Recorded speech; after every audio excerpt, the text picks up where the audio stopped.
It took some time, but we all gathered here in this dungeon to get a little bit of that experience of what it was like when the cabaret was at its height.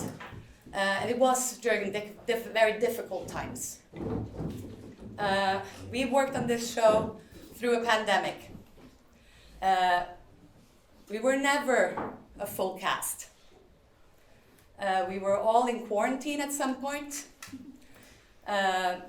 Some of the scenes that we are doing has had only half at school, half at home, doing hybrid rehearsal. It's a new term. I never thought we would do hybrid rehearsal. And I think maybe these young people thought it's not any good. They didn't know. And then they went and did it, and they realized that they are brilliant. And they're your kids and your students. And they're just amazing. Now, the topic of this cabaret is Brecht wrote all the scenes and all the text and all the music. Kurt Weill did the melodies. And some of the scenes are going to hit a little bit close to home with what is going on in the world right now. I decided to do this before Christmas, so I didn't know anything. But it's telling us that these times are still here, that he wrote about and had such passion to change and do something about. All of you might not know what Brechtian theater is. You will see that now. It's a little bit different. It's there to make you think and not feel. I don't think you managed that though. I think you do feel when you see Brecht. But you also think. And I would like to add that this is a historical moment for the ECP. This play is the first performance production in a pandemic and since the start of the pandemic. So it will always remain that, forever. So your kids are in the history books now. Okay? One more thing, we are missing one cast member tonight. She had to step in a dance show because another dancer broke her leg. So we have Kaya stepping in and doing it. She just got the news right now. It's very impressive. And you will see her as the actor in the last scene from the Resistable Rise of Arturo. But now, over to you guys. Betty, enjoy.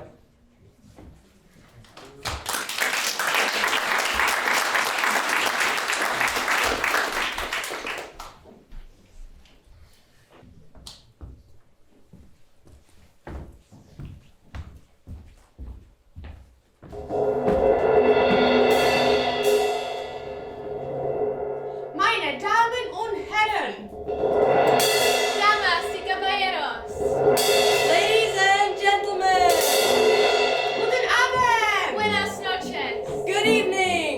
wie geht's? ¿Cómo estás? How are you? Ich bin euer Konferencier. Soy tu anfitriona. I am your host, Y and yo I soy- say, Willkommen Bienvenidos welcome im al Cabaret. cabaret. to the Underground Cabaret. Tonight we will perform 4 scenes from Bertold Brecht plays. The Threepenny Opera.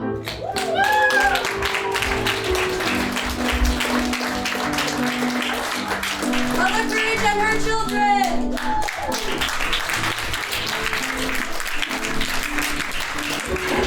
The Good Person of Szechuan.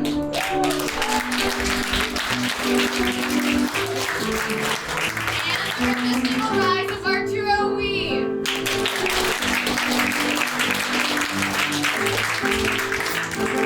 We start in the streets of London. The year is 1928, and Mack, or Mack the Knife, as the master criminal of London, he commits murders and robberies with aplomb, and the people of London fear him.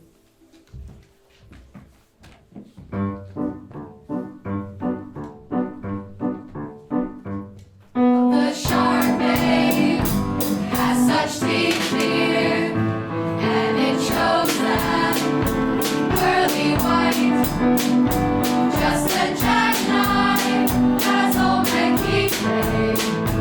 When he it and out of sight. And the shark bites with his deep face.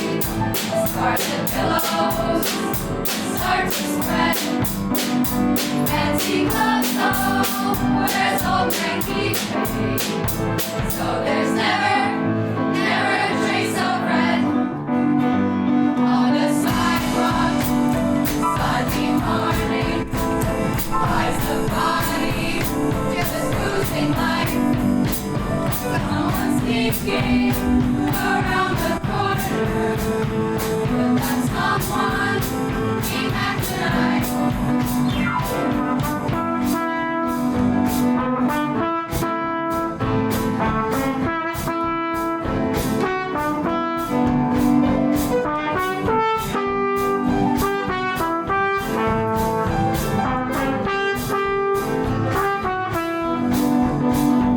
Oh, the shark face has such deep tears, and it shows them pearly white. Just a jackknife as old Mackie plays, and he keeps it out of sight. The shark bites with his deep face. Scarlet pillows start to spread. Fancy gloves on, where's old Mackie's face? So there's never a trace of red on the sidewalk. Sunny morning, lies the body, just losing light. Someone sneaking around the corner. Can someone be back tonight?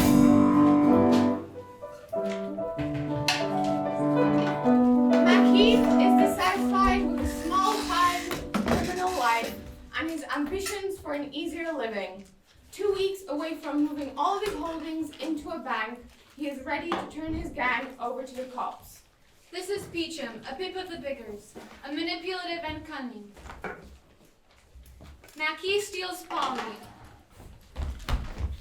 Finally, Peachum notices that his daughter Polly is missing because she was taken away by Mackie. Mackie and Polly get married in a barn. Polly returns home and tells her parents that she married McKee. They are both furious. Peachum then states that he'll get McKee hanged. Polly warns Mackie that her dad has evidence of all his crimes. Mackie then appoints Polly as the new leader of his thieves. Mackie is then caught. Mackie escapes prison. Jenny is a prostitute. She accidentally gives Peachum Mackie's whereabouts. Mackie is caught again. In here with him. The bells have rung once already. Try and behave like a man. I don't know how you managed to look so washed out. I think you must be ashamed of yourself. When the bells have rung for the third time, that'll be it. 6 o'clock. He must be already hanged. Get everything ready! Oi, Smith, what's the time? Haven't you got eyes? 4 minutes past 5. Oh, 4 minutes past 5. Is he there? You want to see him? No, for God's sake, manage it all yourself. Listen, Smith, I wouldn't say a thing, not a thing. About bribery, don't worry. I know all about that. If you let yourself be bribed, you at least need to get out of the country. You'd have to do that, and you also need money. £1,000, will that do? Don't speak. I know, life's short, and so is money, and I don't know if I can raise it, but let anyone in here who wants to see me. You're talking nonsense, Mr. McKeith.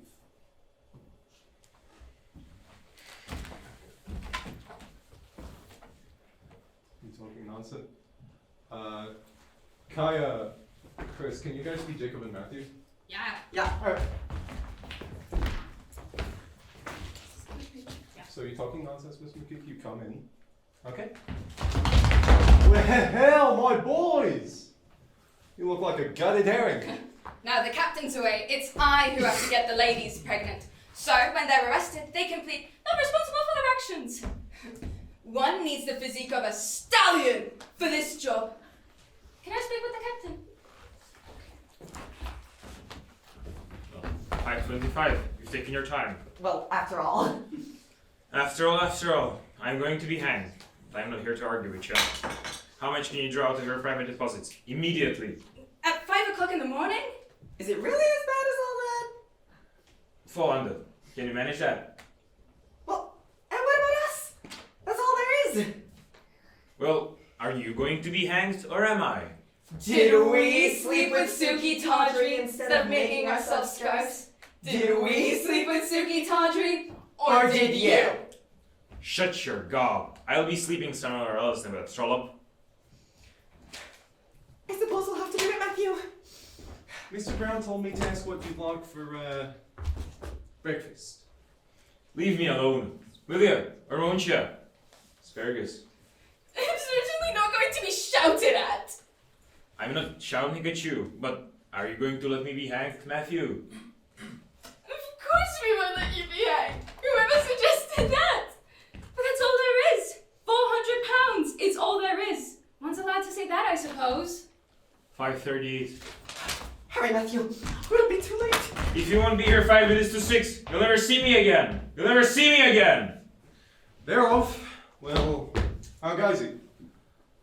400.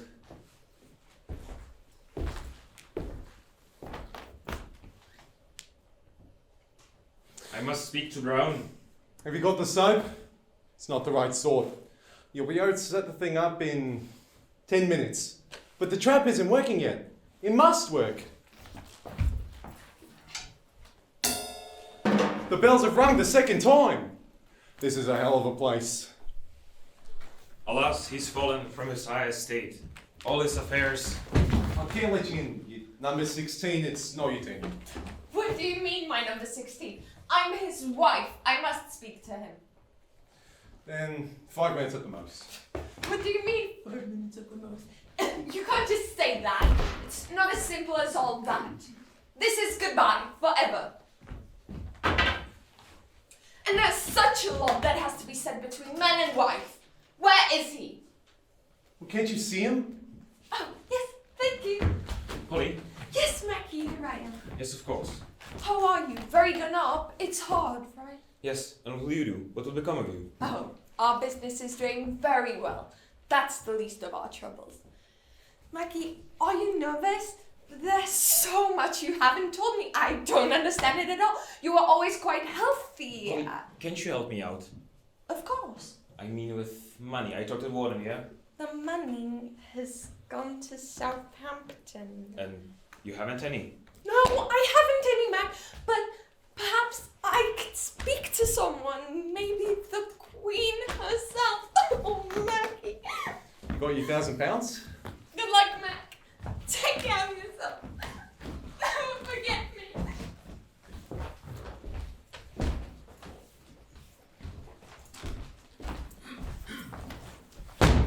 Here's your asparagus, Mack. Won't you try a little? Yes, I should like the account. In the meanwhile, I eat. Good appetite. Oh, Mack, you were made with a red hot iron. The account, sir. Please, no sentimentality. Fine. Here are the accounts for the last 6 months. Oh, so you've only come to get your money out of me? Mack, you know that's not true. Alright, you shan't be loser. What do I owe you? Fine, very well, if you insist. These are the rewards for the arrests you and your people made possible. The government owes you in all 3 murders at £40, which makes together £120. A quarter of that is what you owe you, £30. a lifetime together. I knew your every thought by just looking in your eyes. 3 years in India, Johnny and James. 5 years in London, and it's all the thanks I get. Here hangs McKeith, who'd never a soul did wrong. A friend his former friend betrays, and hanging by a rope a fathom long. His neck can tell him what his bottom weighs. Mack, if you're gonna treat me like this, whoever attacks my honor attacks me. Your Honor! Yes, my honor. Smith, begin. Let the people in. Excuse me, Mack. I can still get you away, but in 1 minute, it'll be too late. Have you got the money? Yes, as soon as the boys get back. Yes. No sign of him. Well, that's off. They didn't want to let us in, but I told them, if you don't get your something heads out of the way, you'll get to know Jenny better than you'd like. I am his father-in-law. Pardon me, which one of those present is Mr. McKeith? McKeith? Hey, Mr. McKeith has decreed that you should become my son-in-law without my knowing you. The circumstances under which we meet the first time are very tragic. What's up with the dress you're wearing? We couldn't get through because of the crowd, but we ran so fast, I thought Jacob was gonna have a stroke. If you don't believe us. Yeah, what did the men say? How did you go to the places? Yeah, Captain, I knew you'd understand. It's not every day we have a coronation. The men have to earn when they can. They ask to be remembered to you. Kindly! Mr. McKeith, who would have thought of this when a week ago we had a little dance together at the Octopus Hotel? Yes, a little dance. Here below Earth, fate is cruel. And with this man I stood in Azerbaijan, shoulder to shoulder, under withering fire. Australian girls, and it's a terrible face. Not a soul's going to see the coronation. They will want to see you. To see me?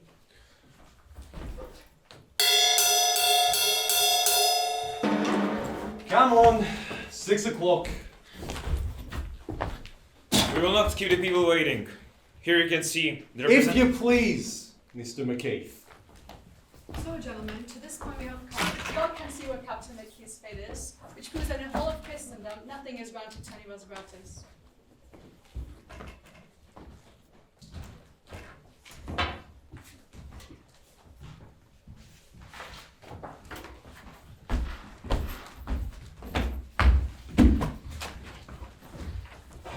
On the occasion of her coronation, our gracious Queen commands that one Captain McKeith shall at once be released.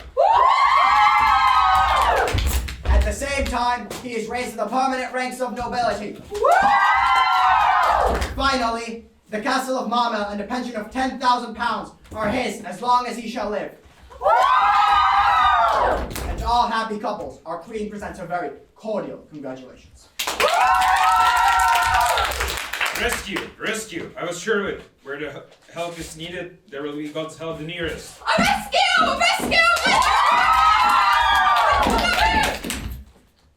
Therefore, our men standing and sing the choral of the poorest of the poor, of whose difficult life we have shown us something today. And in reality, their end is generally bad.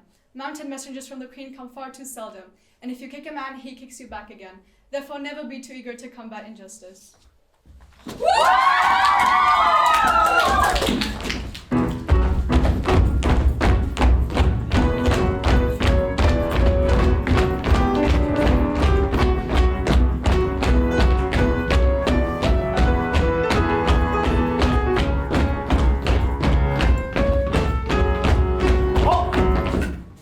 At ease!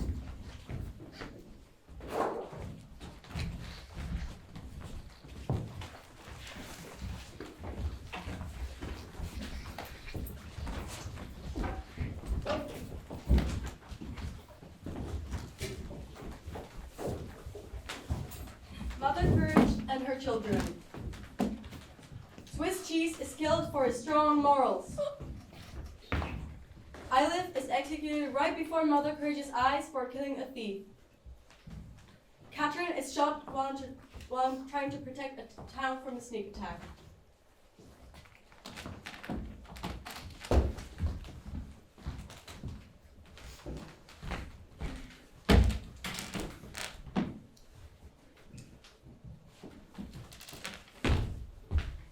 How can you muster a unit in a place like this? I've been thinking about suicide, Sergeant. Here am I, supposed to find a commander 4 companies by the 12th of the month. And people around here are so nasty I can't sleep nights. Suppose I get hold of some bloke and I shut my Suppose I get hold of some bloke and I shut my eyes to his hidden chest and varicose veins. I get him proper drunk. He stands on the line. I'm just settling up. He goes for a piss. I follow him to the door because I smell a rat. Bob's your uncle. He's off like a flea with an itch. No notion of word of honor, faith, sense of loyalty. This place is to shatter my confidence in the human race, Sergeant.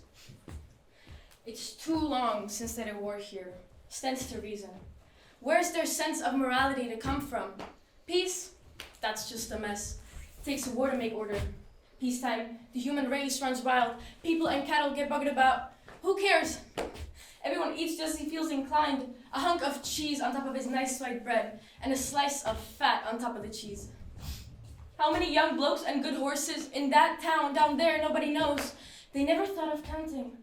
I've been in places, ain't seen war for night 70 years.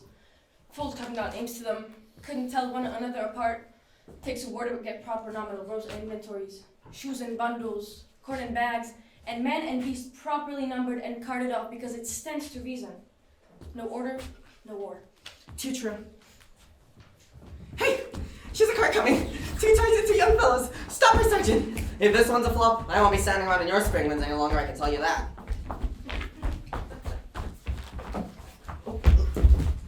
Morning, Sergeant. Morning, all. And who are you? Business folk. You captains all the drums to sack and give your infantry's a break. It's Mother Courage with her wagon full of the finest boots they make. Halt! Halt! Who are you with, you trash? 2nd Finnish Regiment. Where's your papers? Papers? What? Mean to say you don't know Mother Courage? Never heard of her? What you call courage for?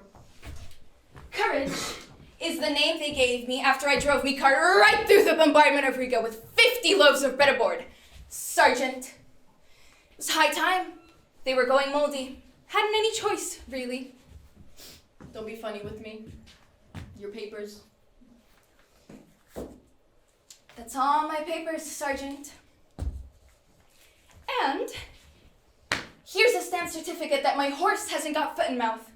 Only he's dead worse luck. Cost 15 florins he did. Not me, luckily. That enough paper for you? You pulling my leg? I'll knock that sauce out of you. Suppose you knew you got to have a license. Me on his face. That's me license with the 2nd Regiment. And if it's too hard for you to read, there's naught I can do about it. Nobody's putting a stamp on that. Sergeant, methinks I smell insubordination in this individual. Was seen in our camp is obedient. Sausage, if you ask me. Name? Anna Fearling. You all called Feeling then? What do you mean? It's me called Fearling, not them. Aren't all this lot your children? Of course they are, but where should they all have to be called the same, eh? For instance, this one is called Ilov Najotsky.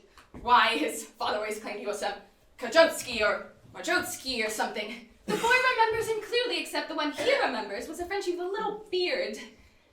Aside from that, he's got his father's wits. The man who had to snitch a peasant's pants off his bum without him noticing. This way, each of us has his own name. See? What? Each one different? Don't tell me you ain't never come across that. So I suppose he's a Chinaman? Wrong. Swiss. After the Frenchman? Frenchman? What Frenchman? I never heard tell of no Frenchman. You keep muddling things up, we'll be standing around here till dark. A Swiss but called Fayos, and the name has naught to do with his father. He was a fortifications engineer, and was called something quite different at the time. Only drunk all the time. How in hell can he be called Fayos? I don't like to be rude, Sergeant, but you haven't got much imagination, have you? Of course he's called Fayos, because when he arrived, I was with a Hungarian. Very decent fellow, had terrible kidney trouble, though he never touched a drop. The boy takes after him. But he wasn't his father. Took after him just the same. I call him Swiss cheese, and that's Katrin Hope. She's half German. Nice family, I must say. Aye, me card and me have seen the world. I'm writing all this down. And you're from Bamberg in Bavaria? How'd you come to be here? Can't wait till war chooses to visit Bamberg, can I? You two should be called Jacobox and SOX, pulling the cart like that. I suppose they never get out of harness.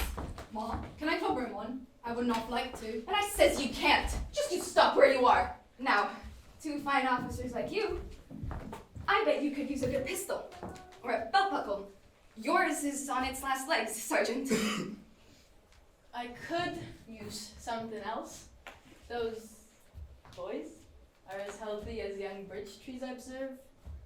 Chests like barrels, solid leg muscles. So, why are they dodging the military service, may I ask? Not doing, Sergeant. Yours is no trade for my kids. Why not? There's good money in it. Glory, too.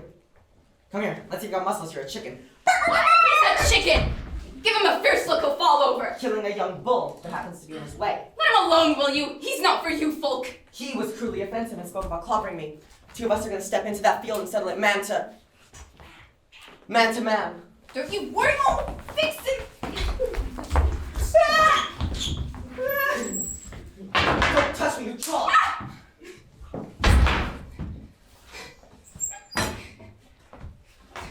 Just you stop there, you varmint! I know you lot, not but fights. There's a knife down his boot. A slasher, that's what he is. I'll draw it out of him like a milk tooth. Sergeant, I'll tell the colonel. I'll have you both in irons. The lieutenant's going out with my daughter. No rough stuff, chum. What's you got against military service? Wasn't his own father a soldier? That is soldier death too? Tell yourself. He's not but a child! You want to take him off to slaughterhouse? I know you lot. They'll give you 5 florins for him. First, he'll get a nice cap and boots. Eh? Not from you. Let's both go fishing, said Angler to Worm. Run off, colour. They're trying to kidnap your brother. Hold this. Go on. You kidnap him, just you try. I'll slit you open, trash. I'll teach you to make war with him. We're doing an honest trade in ham and linen, and we're peaceable folk. Peaceable? I don't think. Look at your knife. You should be ashamed of yourself. Put that knife away, you old harridan. A minute back, you were admitting you love war. How else should you live? What from? But how's anyone to have war without soldiers? No need for it to be my kids. Oh, you'd like the war to eat the pigs but spit out the apple? It's to fatten up your kids, but you won't invest in it. Gotta look after itself, eh? And you call courage? Fancy that. Scared of the war that keeps going? Your sons aren't scared of it, I can see that. Takes more than a wolf to scare me. Why? Has army life been all that badly by me? Joined up at 17. Still gotta reach 70. I don't mind waiting. Under the sod, eh? Trying to insult me? Saying I'll die? Suppose it's true. Suppose I can see the marks on you. Suppose you look like a corpse on leave to me, eh? She's got second sight. Mother has. Tell the sergeant's fortune. Might amuse him. Give me helmet. You don't mean a bloody sausage. Anything for a laugh, though. Just for you, I'm doing it for free. Blacks for death. I'm putting a big black cross on this one. Leaving the other one blank. See? And then I fold them over and shake them. All of us is jumbled up together like this from my mother's womb. You know, I don't just take anybody. They all know I'm choosy. But you've got the kind of fire I like to see. Too silly. What I wash. Join the black cross he has. Write him off. That doesn't mean anything. Not everyone's name is on a bullet. Oh, you put me in the shit. Did that yourself the day you became a soldier. Come along now. We got to get going. It's not every day we have a war. I gotta get stirring.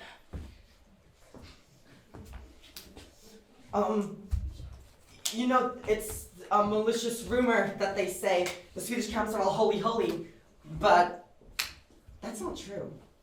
Only one single verse. And then only for the ones who got voices.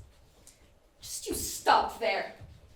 I'm making you draw lots too, all 3 of you, to show you that the world is no Vale of Joys, but come along, Sonny, we need a few more generals.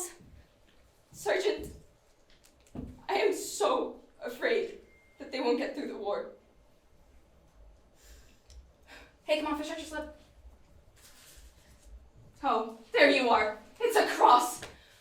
Oh, wretched mother that I am, oh, pain or act giver of birth. Shall he die? And if he ain't sensible, who go the way of all flesh? You going to be sensible? Why not? Sensible thing is to stay with your mother. Never mind if they poke fun at you and call you chicken. Just you laugh. If you're pissing your pants, I'll make do with your brother. Go on, laugh!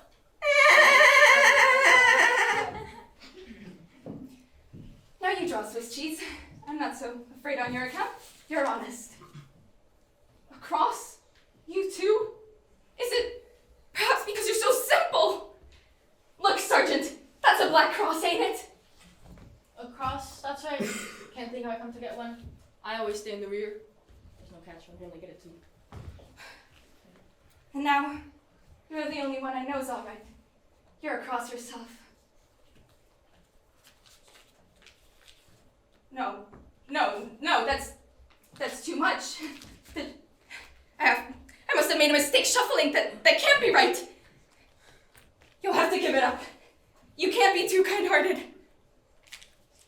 Right. All of you know now. Now up we get and on we go. Do something! I don't feel very well. You must have kind of chilled taking your harp in that wind. And while we're in a deal, after all, they live off their business. Hey, you people, the sergeant would love to buy a belt buckle. You. Half a florin. 2 florins is what a belt buckle like that is worth. Let me get out of this damn wind and have a proper look at it. Ain't what I call windy. I suppose it might be worth half a florin. It's silver. 6 solid ounces. And you and me will have one together. I got your bottom money right here. Come along, hey? Half a florin it is. It beats me. I'm always in the rear. Sergeant's the safest job there is. You can send the others up front, cover themselves with glory. Me dinner I was properly spoiled. Shouldn't be able to hold Nav down, I know. Mustn't let it praise on you so's you can't eat. Just you stay at the rear. Here, take a swig of brandy, man. 10 florins and you're a Yancy man fighting for the king. And women will be flocking to you like flies. And you can beat me up for free for insulting you. All right, Katrin, I know. Sergeant's just paying. I got no faith in any kind of money. Brent Child, that's me. This one's good, though. Right, let's get going.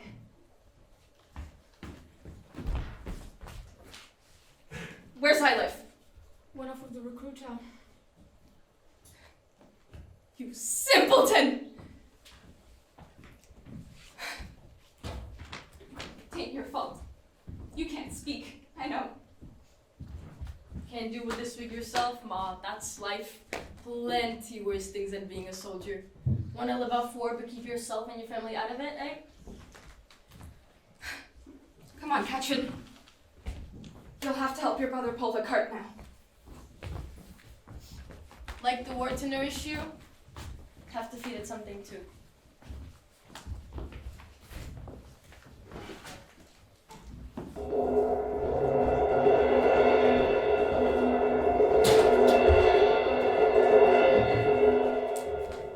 And now, ladies and gentlemen, Polly, Mack the Knight's wife, grieving widow and staunch woman, will perform her rendition of Pirate Jenny for Mother Courage, and Chente, and the Good Person of Szechuan. Take it away, Polly. Gentlemen, since none of you are willing to perform, I myself will sing a little song. It is an imitation of a girl I once saw in a dive in Soho. She was washing the glasses, and everybody was laughing at her. And then she turned to the customers and said to them, the things I'm going to sing to you. Right, so where you were sitting, the customers were sitting, and they were laughing at her. In fact, you can laugh too. Laugh. But you don't have to if you don't want to.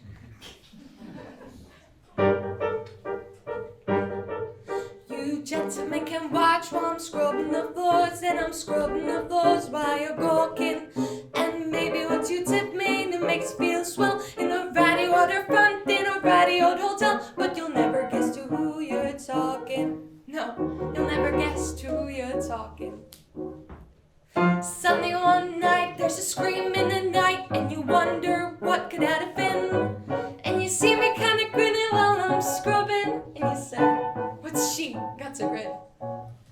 And the ship, the black freighter, with a skull on its masthead, will be coming in.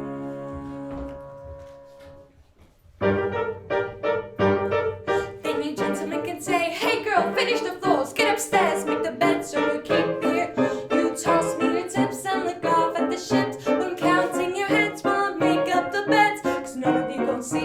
tonight. None of you will sleep here. Then that night there's a bang in the night, and you yell, "Who's that?" kicking up a row. And you see me kinda staring out the window, and you say, "What's she got to staring at?"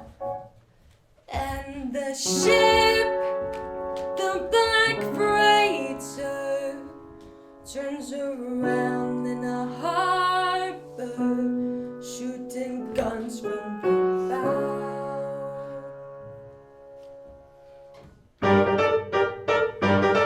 Then you gentlemen can wipe off the laugh from your face. Every building in town is a flat one.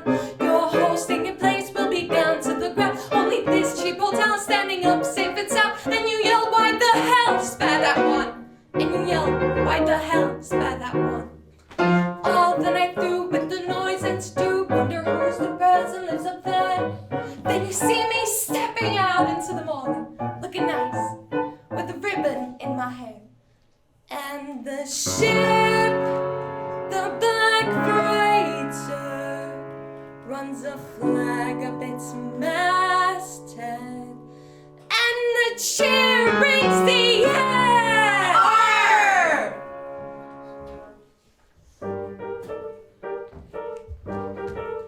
By noontime the dock is all swarming with men coming off of that ghostly freighter. They're moving in the shadows where no one can see, and they're chaining up people and bringing them to me, asking me, kill them now or later. Asking me, kill them now or later. Noon by the clock, and so still on the dock, you can hear a foghorn miles away. In that quiet of death, I'll say, right now. And they'll pile up the bodies, and I'll say, that'll learn ya. Then the ship, the black freighter, disappears out to sea, and on it is me.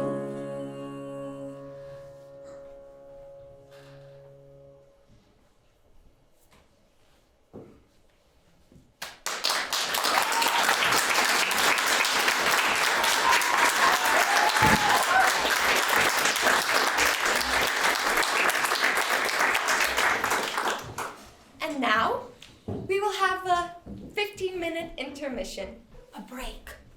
And Shinte, after the break, you can be excited for the Good Person of Szechuan.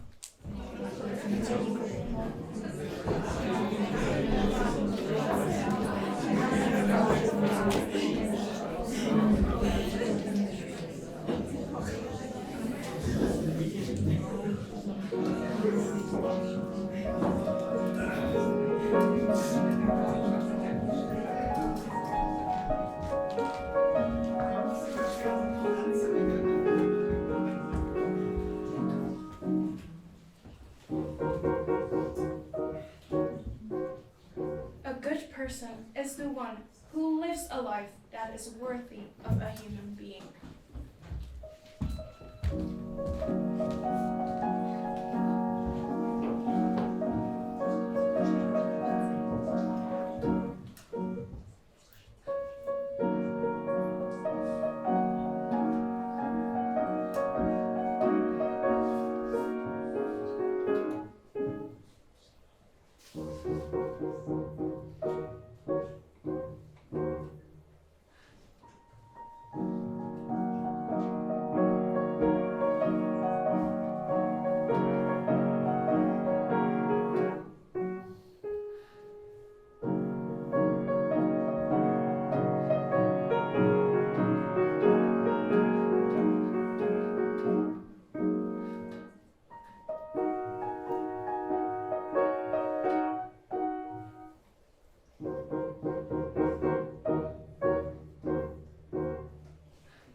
to be returned today.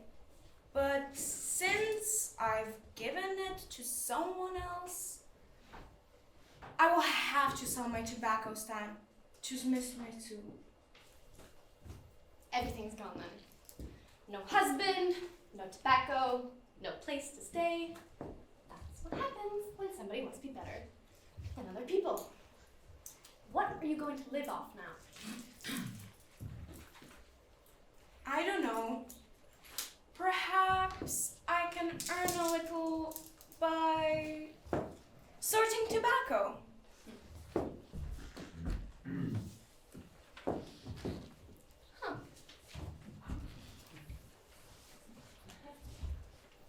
What are Mr. Schwita's pets doing here? He must have gone away from here naked. He's got another pair of trousers. I thought you'd said he'd gone for good. Why would he leave his pants behind? Perhaps he doesn't need them anymore. Well, shall I pack them away? No. Don't say anything. I know all. You sacrificed your love and happiness so as not to ruin the two old people who trusted you. It is not in vain that this neighborhood, this suspicious and malevolent neighborhood, calls you the angel of the suburbs. Your fiancé couldn't rise to the moral level, so you left him. And now you're closing your store, this little haven for so many. I can't let that pass.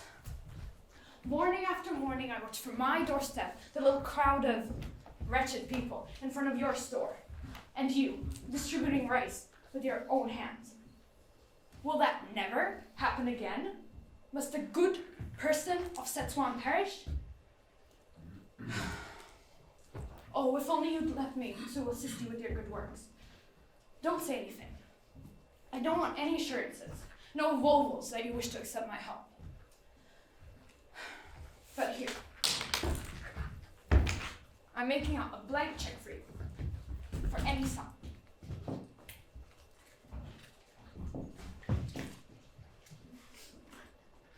And now I go, quietly and modestly, making no claims, on tiptoe, full of veneration, selflessly. Okay, you're saved! The likes of you are lucky. You always find some idiot. But now fall to it. Fill it out for $1,000 silver, and I'll take it to the bank before he comes to his senses.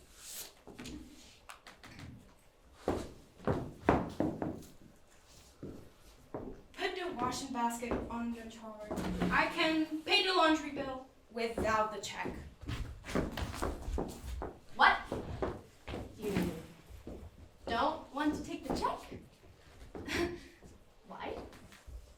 Is it because you think you have to marry him because people like him want to be led on by the nose? It's the greatest bliss they know. Or do you still want to hold on to your flyer when Yellow Street and the whole neighborhood know how badly he treated you?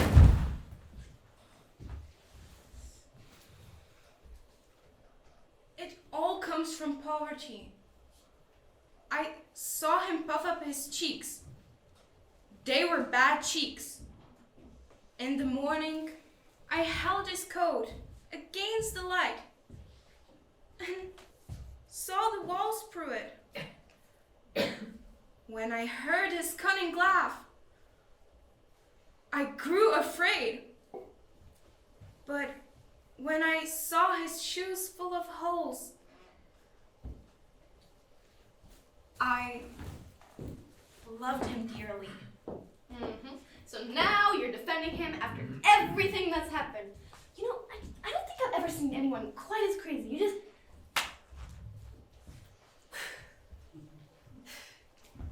I shall breathe more easily when we're rid of you in this neighborhood. Everything's okay. I feel a bit dizzy. You what? Do you often feel dizzy when you stretch or bend or get up too fast or run. Only there is a little visitor on the way. Oh, this is just wonderful.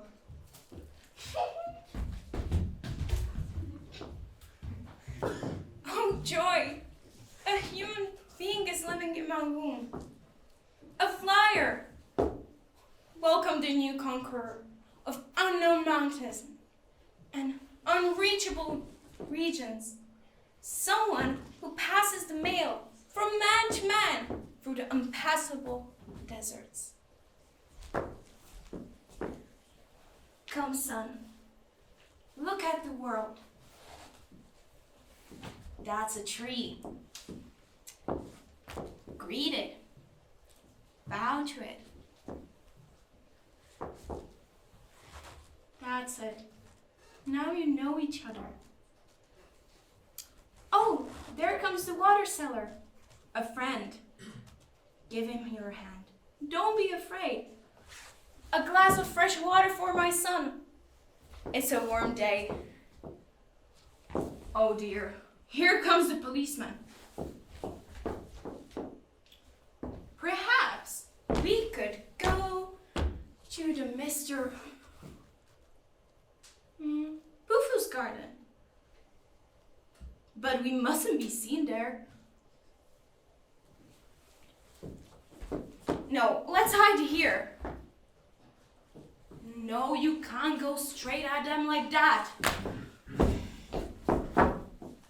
Can you reach them? Put them in your mouth. That's a safe place for them. Oh dear, the policeman again. We must go. Quietly, innocent. In a second, we will be as if nothing ever happened. For no reason, a plum attacked a bum. But a man, very quick, bit the plum in his neck. Hi, Wang. Shente! I've heard you're not so well off. You even had to sell your store to pay your debts. But here's a child without a roof over his head. He was running about in the stockyards. He seems to be one of Linto's children. You remember the carpenter? He lost his shop a few weeks ago and has been drinking ever since.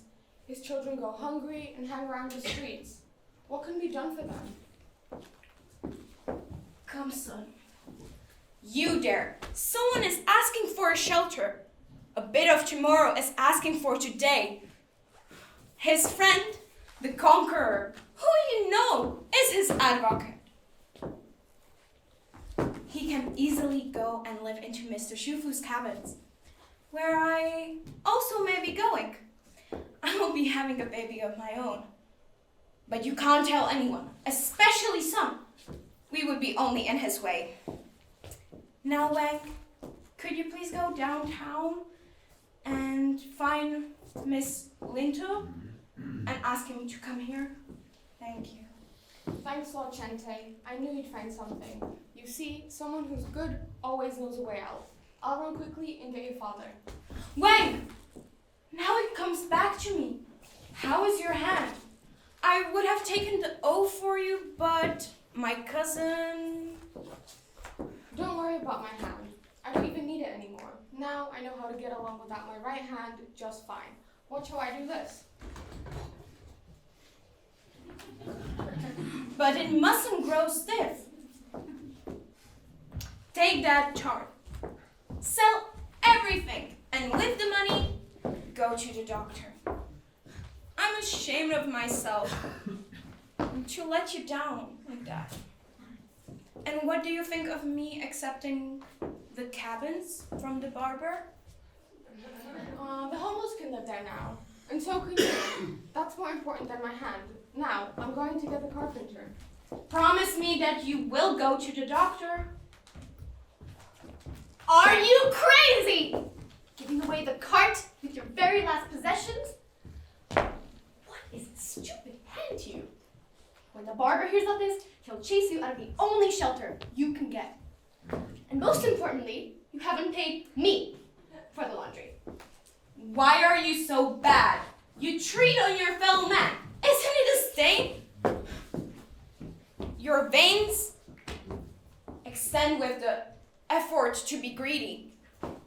Extended naturally. A hand gives and receives equally. Grabbing greedily, it has to stain. Alas, what an incitement to give. How pleasant to be kind. Are you alone, Shente? Where's your cousin? He's gone away. And is he coming back? No, I'm giving up the store. We know that. That's why you came. You got a few sacks around tobacco here with someone owed us, and we'd like to ask them to move into your new home together with their belongings. We haven't got a place yet to take them to, and we're so noticeable on the street. I don't see I could done a small favor after all the trouble we got into your store. I will gladly do you the favor. And if someone were to ask whose sacks these are, you can say they're yours. Who should ask me? The police, for instance. They're prejudiced against us, and they want to ruin us. Now where should we put those sacks? I don't know. Right now, I would rather not do anything that would put me in jail. That's just like you. We're to lose a few miserable sacks of tobacco, the only thing we saved. Just think, this tobacco could start in the manufacturing business. We could go a long way. All right, I will keep the sacks for you. For the time being, put them in the back door. You must understand that we depend on you completely. Yes. We'll look for you after tomorrow in Mr. Shufu's cabins. Go now, quickly. I'm not well.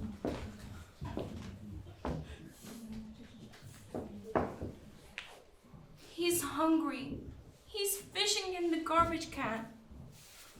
Oh, sun. Oh, flyer. Into what world will you come? They let you fish in the garbage can. Even you. How do you treat your offspring? I shall defend my own, even if I have to be a tigress to do it. I will be good to you, and a tigress, a wild beast, to the others. If I have to, I shall have to. Let's do this again. Finally, please, be this the last time. The store's closed, the furniture's in the yard. That's the end. The results of frivolity, sensuality, and self-love. Where's the journey to? I'll tell you. Down, down, down. Into Mr. Shufu's cabins. With you. She'll have a nice surprise. We've come to complain. Damp rat holes with rotten floors. The barber only offered them to us because his soap supplies got moldy there. I have shelter for you. What do you say to that? Shame we say to that. Could I speak to the manager? Is it true? Shin is moving away? Yes, she wanted to sneak off. No one was supposed to find out. She's got to tell her cousin, advise her to tell her cousin. He's the only one who can still do something. That's true. He's stingy enough, but at least he'll save her store. And she'll help us again. That's true. I wasn't thinking of us. I was thinking of her. But you're right. She should call it for our sake too. I really can't thank you enough. We're getting a place to live. Where? Mr. Shufu's cabins. And it was little Fang who brought the change about. Here is someone asking for shelter, Miss Shente is supposed to have said. And at once, we got a place to stay.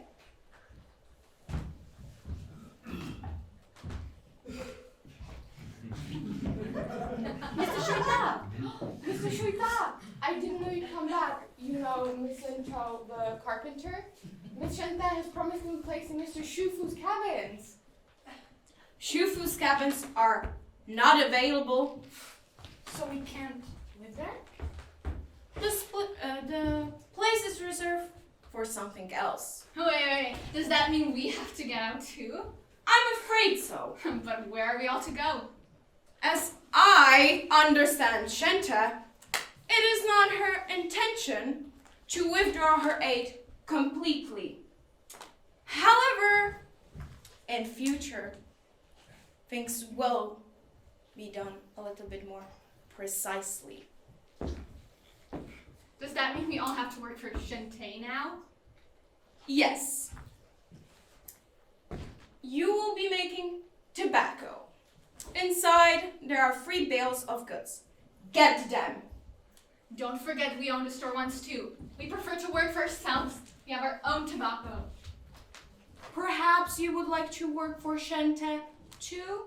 Since you don't have your own tobacco? Well, Mr. Shuita, how are things at the sale? Miss Mitsu, I decided not to sell, but to sign the lease. What?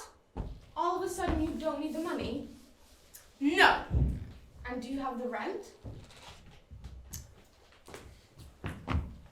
I do.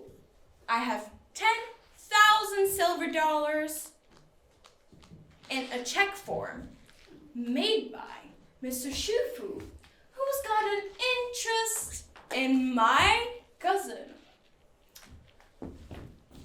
If my calculations are right, there will be 200 silver dollars for the next 6 months in your hands before 6 p.m. Now, Miss Mitsu, I must ask you to leave.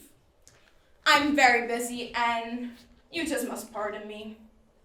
Oh, I see. Mr. Shufu steps into the flyer's shoes. 10,000 silver dollars.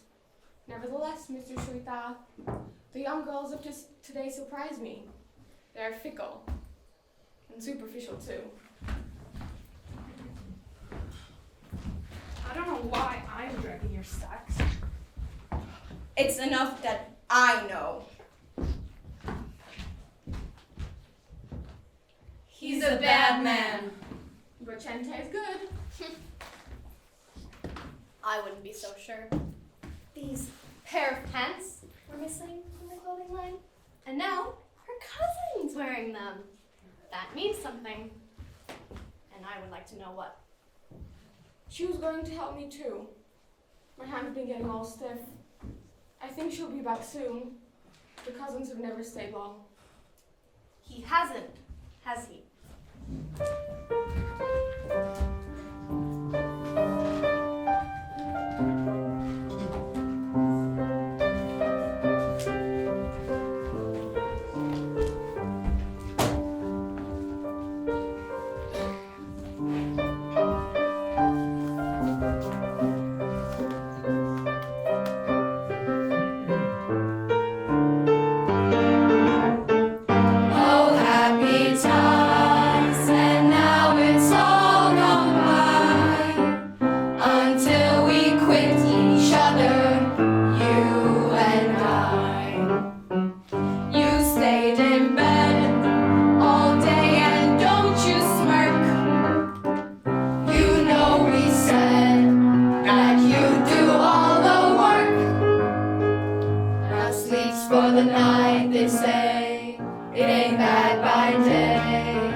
on the rise of Adolf Hitler.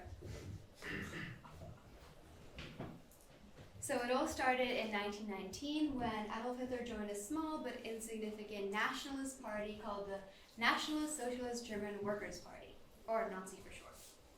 His manipulative public speaking soon launched him into its leadership and drew increasingly larger crowds.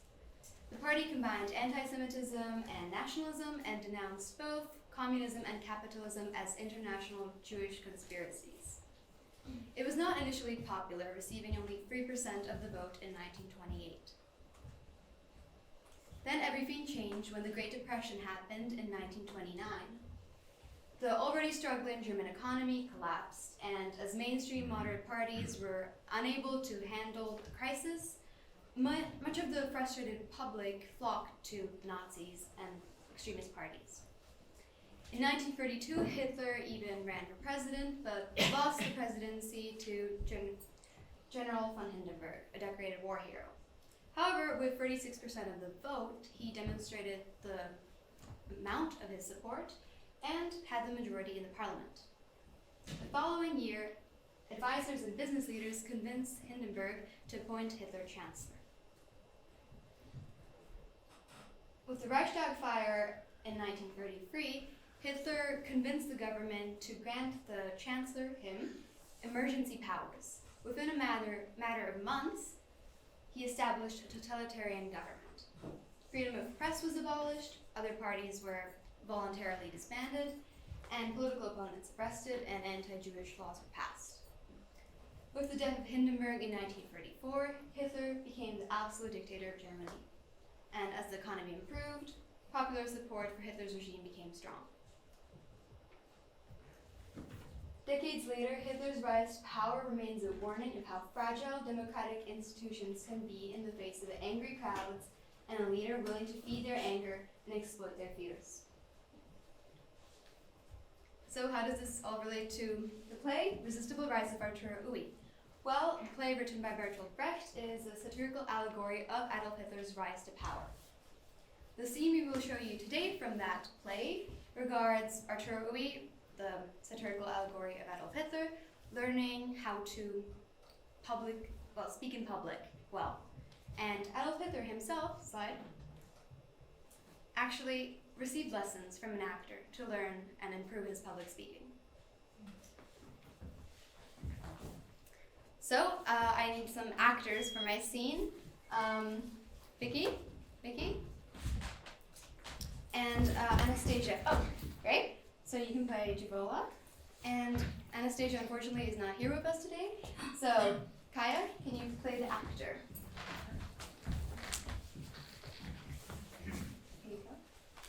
And I'll play Arturo. You can begin.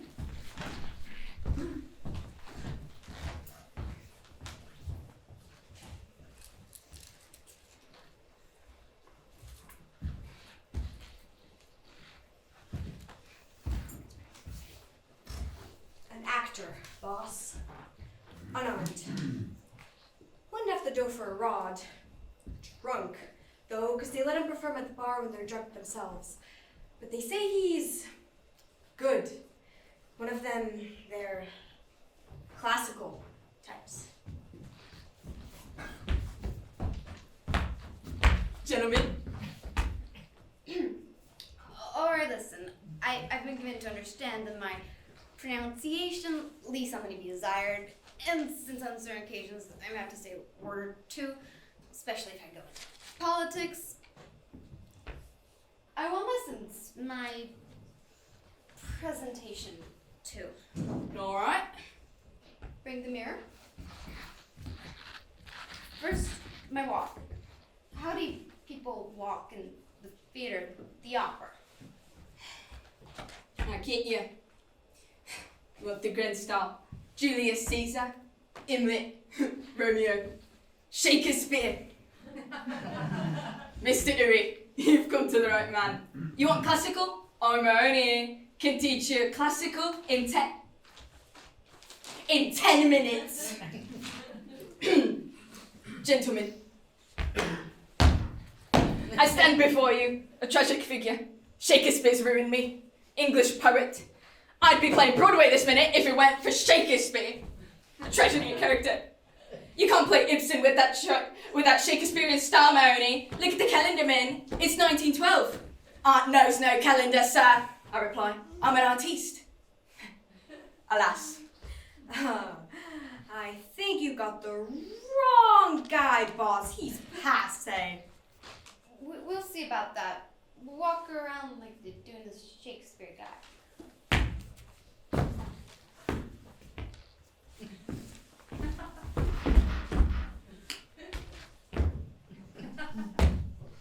You can't walk around like that in front of cauliflower dealers. It's unnatural. What are you talking about? Nobody's natural these days. When I walk, I want people to know that I'm walking. In fact, the foot touches the ground with the toe first. Good. Terrific. You've got a natural gift. And something's wrong with your arms. Too stiff. Wait a sec. Try bringing them together in front of your privates. Not bad. Relax, get resolved. But the head stays back. Right?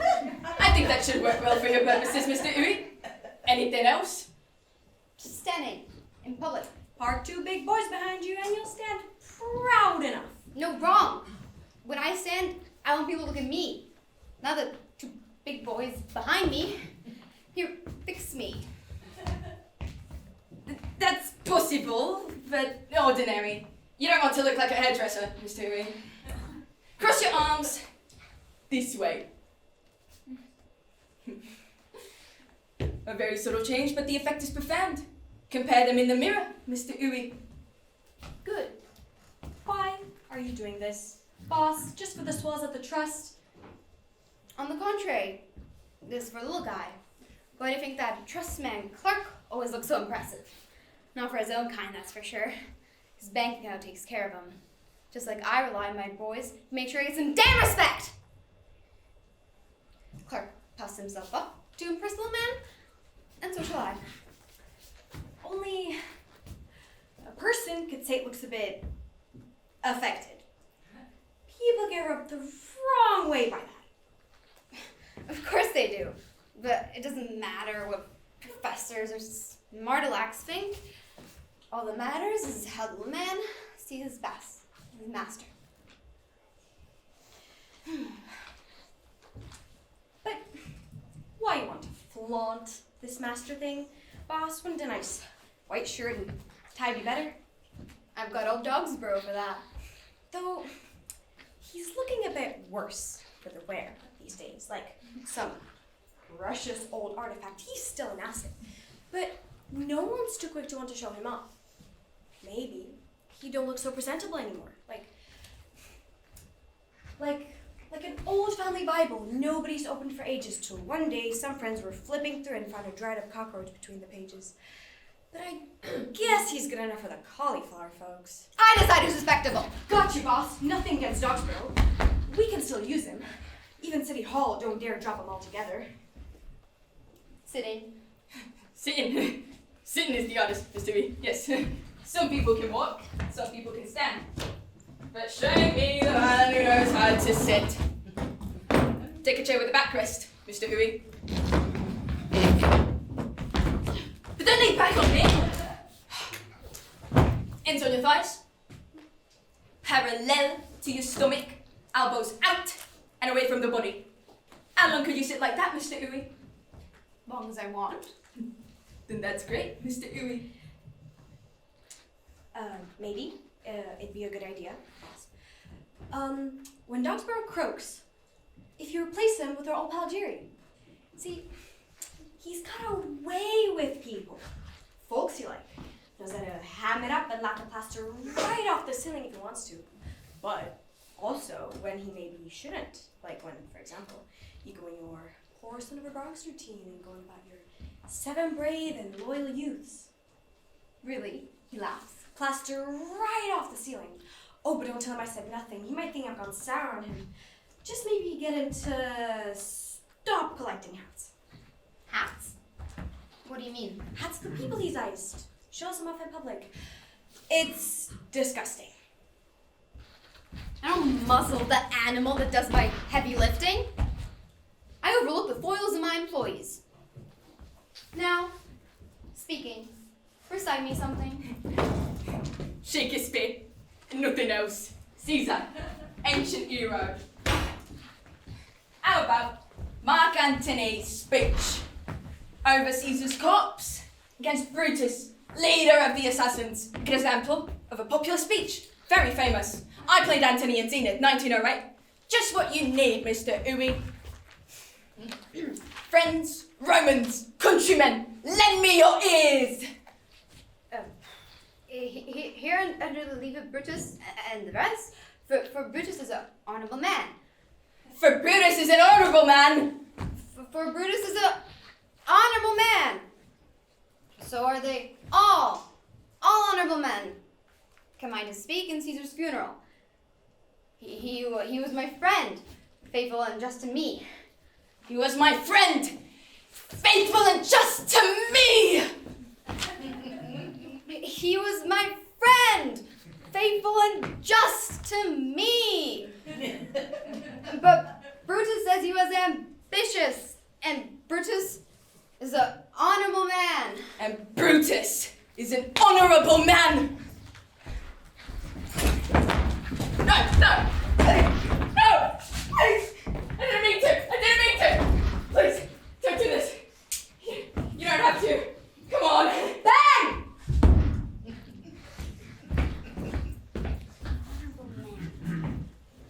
Honorable man.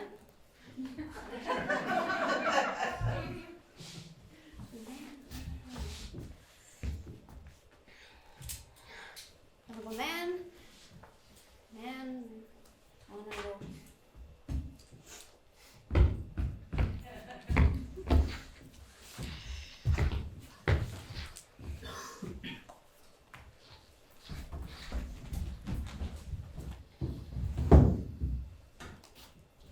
He hath brought many captives home to Rome, whose ransoms the general coffers fill. Did this in Caesar seem ambitious? When the poor have cried, Caesar have wept. Ambition should be made of sterner stuff. Here Brutus says he was ambitious, and Brutus is an honorable man. You all did see that on Lupercal, I thrice presented him a kingly crown, which he did thrice refuse. Was this ambitious? Here Brutus says he was ambitious. And sure, he is an honorable man.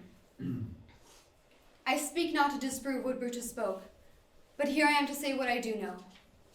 You all did love him once, now without cause. What cause withholds you then to mourn for him?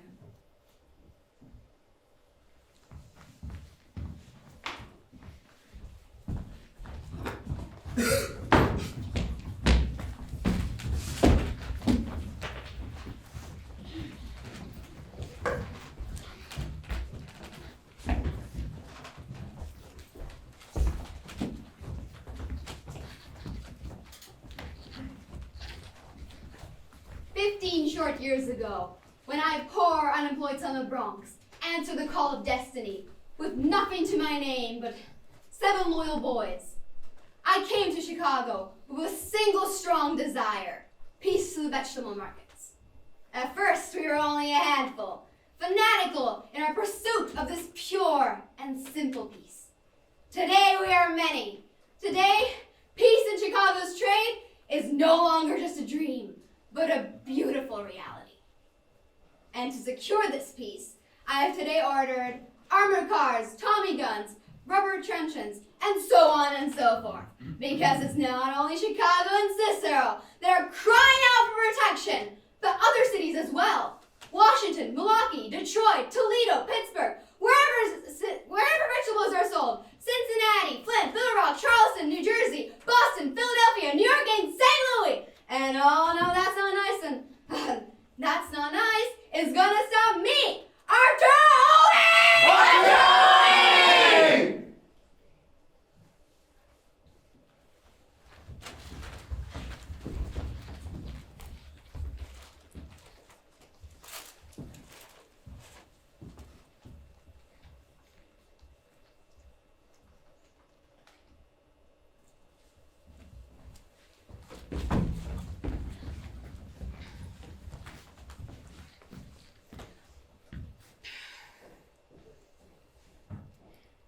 we could learn to look instead of gawking, we'd see the horror in the heart of farce.